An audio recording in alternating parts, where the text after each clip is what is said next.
This is Brad Morton with Morton Design Group, here to go over the Harrington design concept. This is my first attempt at the design, and as we start the animation here, I'll briefly explain what's going on.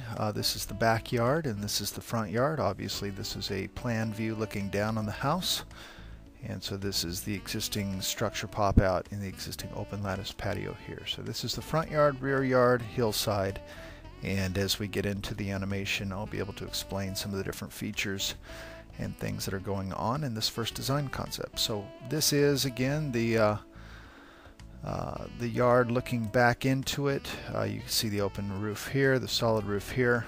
What I've done here is I've modeled up the existing fire pit, and as I had mentioned before, I've got that placed on a lobe of decking that comes out beyond the edge of the patio, where you could get some chairs around that. Some of these chairs could also be turned around to create more of a conversation living room area here, and over here I have more of a table area in the open lattice area, urn fountain back here centered on the window, and we'll look at that a little bit more here as we get a view that is more beneficial to that. So again, your existing cover, I've got a TV showing here. I've got some slate running on the diagonal with some colored poured in place concrete banding that kind of hems everything in and frames it very nicely. This is the existing barbecue location here that we'll kind of maintain, and again just some views out onto the yard. So nothing too high concept in here, other than the fact that we'll just do a nice 16 by 16 slate on the diagonal, maybe hang a TV here on the wall like you had planned, and again the concept here is to bump this out, create that fire pit here that becomes a central visual feature, and then we've got the hillside and the larger lawn area that I was interested in trying to maintain. So I am also promoting that we plant in front of that retaining wall. We leave about a 1.5 foot planter strip so we can soften that up. And then on the hillside here, it'd be neat to get some fruit trees going. You can maintain the white roses and the lavender, but maybe get some citrus and some fig and things like that to fill in the slope a little bit more. I think you may have some of that, but it may not be taken off yet, so we'll have to look into that.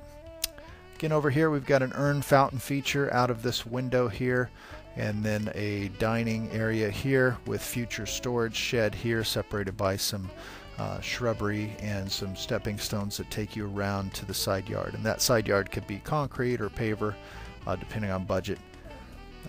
As we get into the front yard here, you're going to see that I have kind of worked with that current level of the lawn to create a couple steps up for more of a formal entry here.